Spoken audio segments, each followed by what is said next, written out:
A continuación, Minuto a Minuto.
A continuación,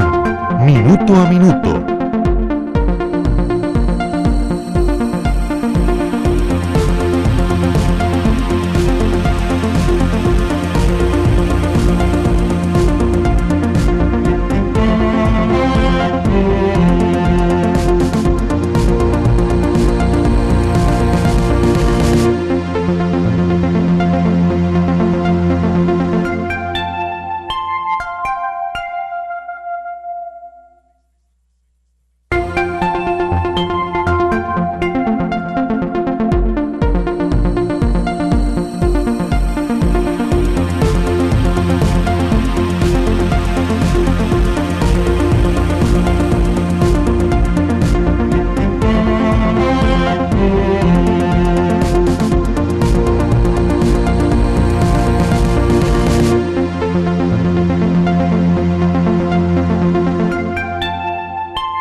Cuando el instante no basta, el análisis se encuentra con la realidad.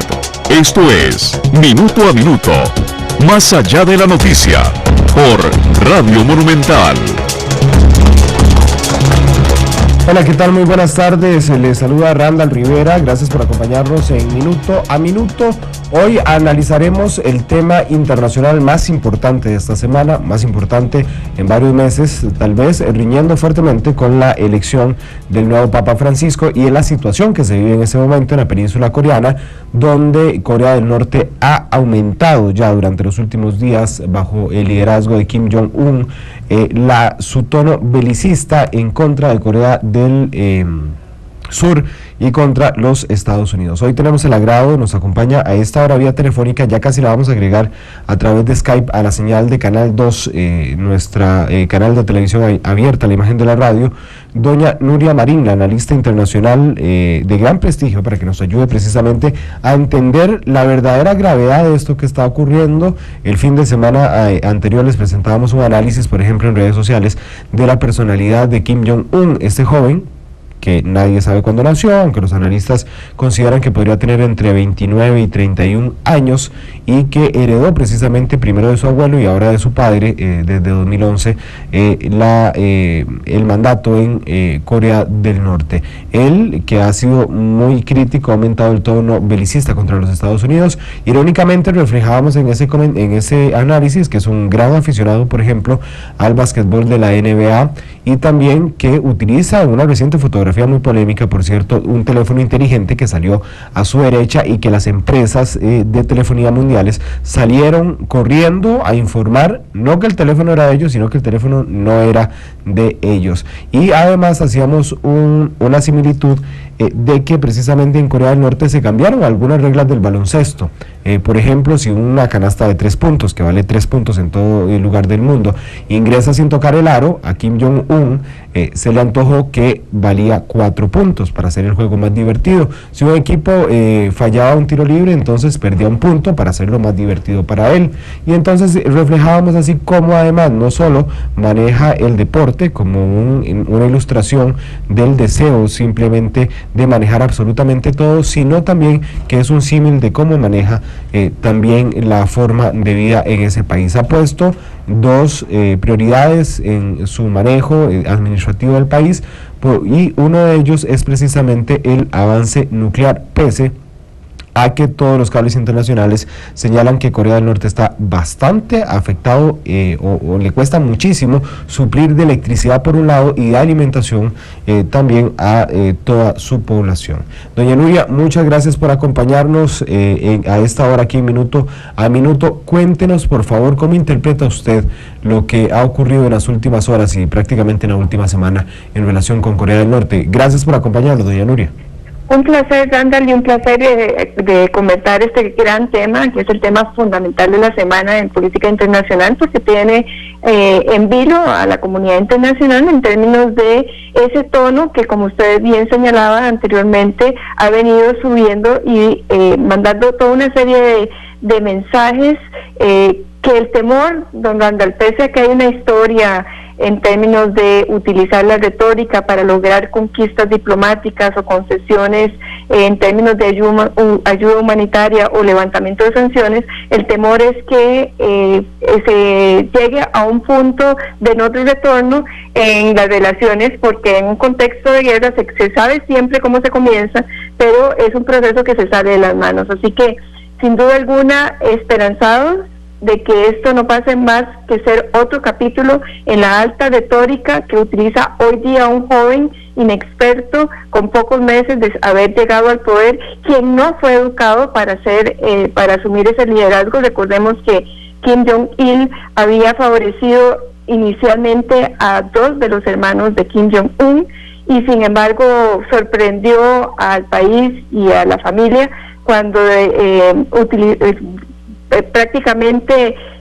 nombró como su delfín a su más joven hijo en ese momento. Creo que es uno de esos acontecimientos en donde Kim Jong-il no tenía previsto esa sucesión tan pronta y el decaimiento en su salud pues produjo un relevo a destiempo en términos de un buen manejo para la continuidad política y la sobrevivencia política del país, que esto pues obviamente puede derivar en crisis como la que estamos en este momento. Doña Nuria, quien agregamos en ese momento también a nuestra señal de Canal 2 por medio de Skype, había favorecido Kim Jong-il a 2 de sus hijos mayores. Sin embargo, recae la responsabilidad en su hijo menor Kim Jong-il, que fue irónicamente educado en Occidente. Él estudió en Suiza, en Berna, particularmente su secundaria, y digamos bajo un seudónimo, que es un detalle interesante, pero digamos que de alguna forma él se benefició de la forma de vida occidental en Suiza. Sin embargo, regresa a Corea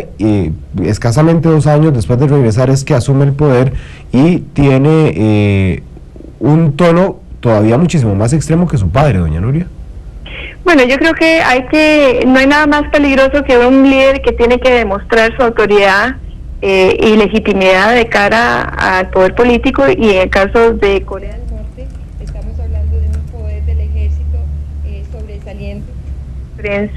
que ha dominado el entorno político de los últimos años. Recordemos que la política de Corea del Norte se centra en 2 ejes, siendo el hecho de que el ejército primero es uno de ellos, así que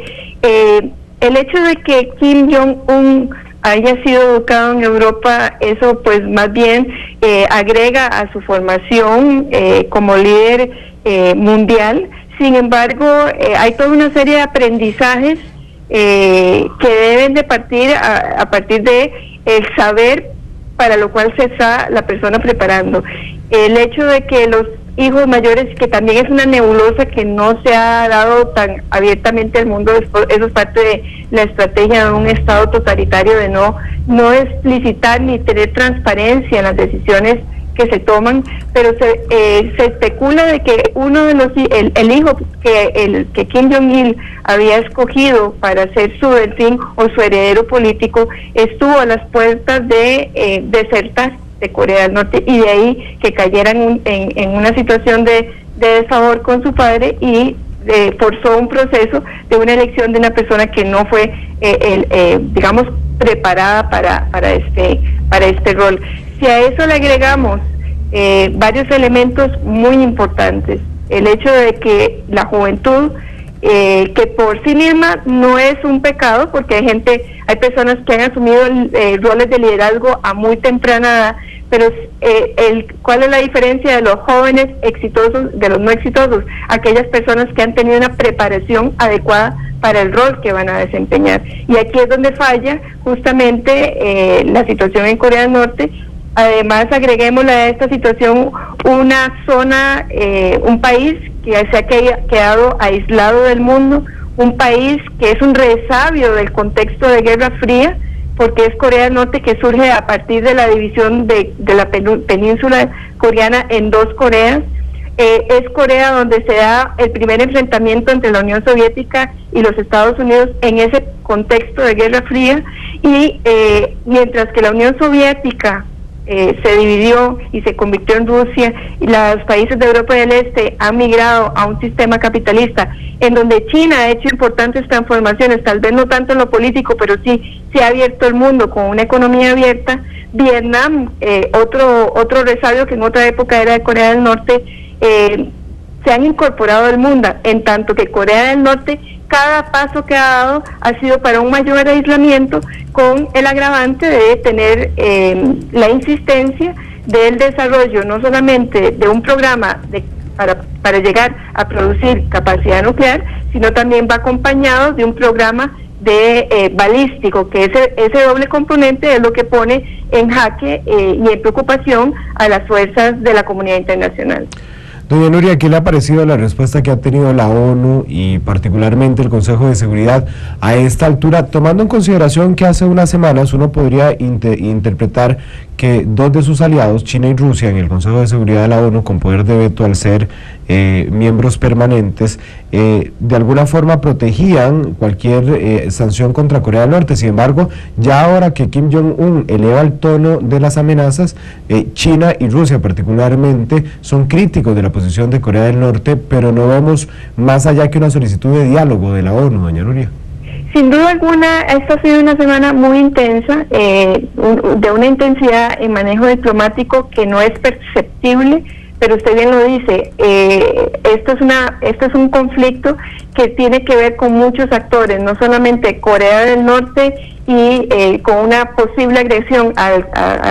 y una intención de recuperar e imponer una única Corea en la península coreana, desapareciendo Corea del Sur, sino que esto tiene que ver con todo un engranaje y de alianzas históricas, porque aquí está en peligro no solamente Corea del Sur, sino también Japón, Estados Unidos, pero también la medición de fuerzas y los balances de poder. El Consejo de Seguridad tiene ahí dos países con derecho a veto que han sido aliados históricos de Corea del Norte, a los que hay que convencer de que las acciones que va a tomar los Estados Unidos y sus aliados no es una agresión, y hay que dar toda una serie de seguridades a China y a Rusia a fin de que esto se encapsule como un problema de Corea del Norte. Y creo que el día de hoy, estamos a jueves, ya se ven una diferencia también de tono y de protagonismo de parte de el secretario general de Naciones Unidas, que dicho sea de paso, le comento a nuestros radioescuchas, es de nacionalidad surcoreana, que además fue ministro de Relaciones Exteriores de Corea del Sur, conoce del tema, conoce de Corea del Norte, pero también ya se han empezado a pronunciar la Unión Europea y líderes internacionales. Sin duda alguna, esto tiene varios niveles y dimensiones, este conflicto, desde luego el que vemos en los medios de comunicación, pero hay toda una connotación de manejo de fuerzas y de balances entre poderes que ya comenzamos a ver algunas señales de esperanza muy positivas de la comunidad internacional. Doña Nuria, ayer intentábamos hablar con ticos que estaban en Corea del Sur y ellos nos decían que para ellos la vida seguía normal y que más bien estábamos alarmándolos desde fuera de Corea del Sur. Lo cierto es que Seúl queda a solo 50 kilómetros de la frontera con Corea del Norte, y que aunque los expertos difieran de si Corea del Norte tiene o no la capacidad nuclear para llegar un misil a territorio continental estadounidense, pues de Corea del Sur está muchísimo más cerca, solo 50 kilómetros, Seúl a 50 kilómetros de la frontera. Y también el gobierno de Corea del Sur ha tenido una respuesta bastante comedida ante las amenazas de Corea del Norte. Tal vez ha sido más activo Estados Unidos. ¿Cómo ve la respuesta de los otros dos países involucrados, Estados Unidos por un lado y Corea del Sur por el otro? Bueno, en primer término, entender que esa reacción de los estadounidenses se basa en una experiencia. No es la primera vez que se han dado manifestaciones, quizás esta la de que se han dado con mayor intensidad, y han sido acompañadas con una serie de acciones que pues elevan el perfil de las tensiones. Sin embargo, la experiencia ha demostrado que esto, como la espuma tiende a subir y luego viene la calma. Entonces, creo que por ese lado hacen bien los surcoreanos de tener una vida pues lo más normal posible. He visto a un Corea del Sur con a una presidenta Park que tiene, dicho sea de paso, pocas semanas en el ejercicio del poder, que eso también es un reto para una líder que recién se estrena con un conflicto de esta magnitud, muy firme, pero también muy pausada y muy calmada en términos de las reacciones. Aquí tenemos un Estados Unidos que ha definido su participación en, no estamos sobreestimando las manifestaciones de Corea del Norte, pero tampoco vamos a tomarlas a la ligera. Y creo que también parte de toda esta movilización militar, política y en términos de conversaciones, tiene que ver no solamente como un mensaje a Corea del Norte, sino muy importante como un mensaje a los aliados estratégicos de Estados Unidos en la región, que serían los primeros afectados: Corea del Sur, Japón y territorios de ultramar como Guam y otras bases militares en diferentes países de la región como Filipinas. Muy importante aún, aquí está también el futuro de cuál va a ser la política internacional en términos de su visión en el área del desarrollo de armas nucleares. Estados Unidos, al proteger a sus aliados estratégicos, no solamente está protegiendo la seguridad de los ciudadanos, sino que sobre esa defensa se ha asentado desde 1968 una política exterior fundamentada en que los países no desarrollan capacidad de armas nucleares más allá de los que ya oficialmente lo tienen, porque existe toda una serie de tratados y negociaciones en donde los Estados Unidos se compromete de proteger si hay algún ataque directo a uno de estos países aliados. Doña Nuria, de alguna forma la comunidad internacional y particularmente las dos Coreas están en una coyuntura en la que pueda, ¿cree usted, resolverse los problemas que se vienen arrastrando desde la Primera Guerra de 1953, que lamentablemente, y lo ponían varios medios internacionales, entre ellos la BBC y El País de España, como una de las causas, y es que la Guerra del 53 no terminó con un tratado de paz, sino con un cese al fuego? De alguna forma esta coyuntura permitiría zanjar de una vez los problemas entre los dos países. Sin duda alguna, ningún conflicto puede no ser resuelto por la vía diplomática si se utilizan los mecanismos adecuados. Siempre el diálogo, la cooperación y la alta diplomacia son los mejores instrumentos. La guerra debe ser siempre el último recurso, y para eso está todo un engranaje de carácter internacional que muy optimistamente creo que va a operar. Vamos a ver cada vez vamos a ver una mayor movilización de la alta diplomacia, y que se va a hacer cada vez más evidente en medios. En términos de retroceder en el tiempo y volver a una situación en donde haya una sola Corea como existía en 1900, antes de la invasión japonesa a principios del siglo XX, o pensar que Corea, una reunificación al estilo Alemania,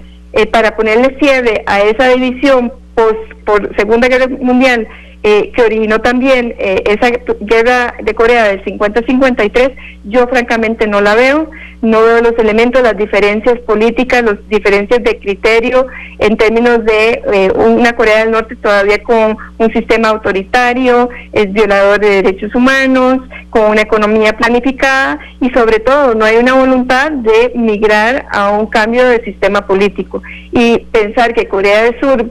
venga y entre en un proceso de reunificación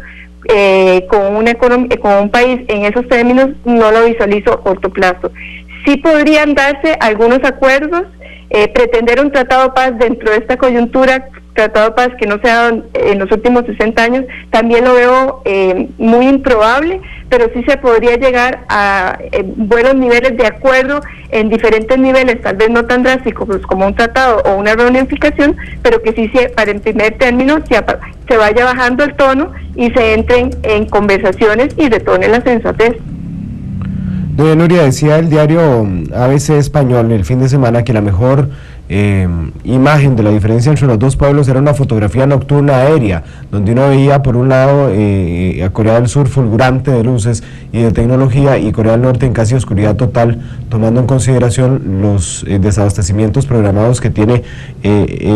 Corea del Norte sobre este tema. De alguna forma, ¿usted considera que la participación internacional, tomando en consideración lo que usted nos ha contado de que Ban Ki-moon es surcoreano, de alguna forma, ¿cuáles países fuera del conflicto, fuera de Estados Unidos, Corea del Sur y Corea del Norte, podrían participar en arreglar, por lo menos, o en bajar el tono a estas discusiones belicistas? Bueno, es que hasta el 2007 había un grupo de países, yo creo que parte de la estrategia que se dio de parte del gobierno de los Estados Unidos es no tener la responsabilidad en solitario de resolver el tema de las tensiones entre las dos Coreas, y a partir de el inicio del milenio se instauró un equipo de trabajo que integraba 6 partes, así se denominaba el grupo, en donde se incluían no solamente a las dos Coreas, sino actores importantes, como es el caso de la Unión Europea, el caso de Japón y el caso de Rusia, también sentados a la mesa para tratar de dirimir un país que hay que reconocer en los últimos años pues ha sido una protagonista que entra y sale porque es un foco de preocupación dada su pretensión, al igual que Irán, de continuar desarrollando un programa que los lleve a tener una bomba nuclear y capacidad nuclear. Doña Nuria, Kim Jong-un, ¿qué legitimidad tiene dentro del pueblo norcoreano? Porque a uno le cuesta, por lo menos desde Occidente, mucho entender cómo un pueblo que pasa hambre, como es el de Corea del Norte, donde se dan violaciones de los derechos humanos y donde hay un desabastecimiento eléctrico importante, apoya, por lo menos en el discurso oficial, tanto a un líder tan joven y con tan poco tiempo en el poder. ¿Cuánta legitimidad tiene en realidad Kim Jong-un mandando en Corea del Norte? La dinastía Kim ha permanecido en el poder por más de 50, ya prácticamente 60 años, y pues manejan los hilos, un manejo férreo de la autoridad política, un manejo férreo digamos del manejo económico. Aquí ahí no hay libertad económica, sino que es el Estado el que rige y opera como rector de esa economía planificada. Entonces, desde la óptica costarricense es muy difícil entender por qué hay un gobierno tan autoritario y dictatorial y que permanezca en el poder. Pero esto hay que entenderlo desde la historia, desde que esa dictadura tuvo cosas positivas. Por ejemplo,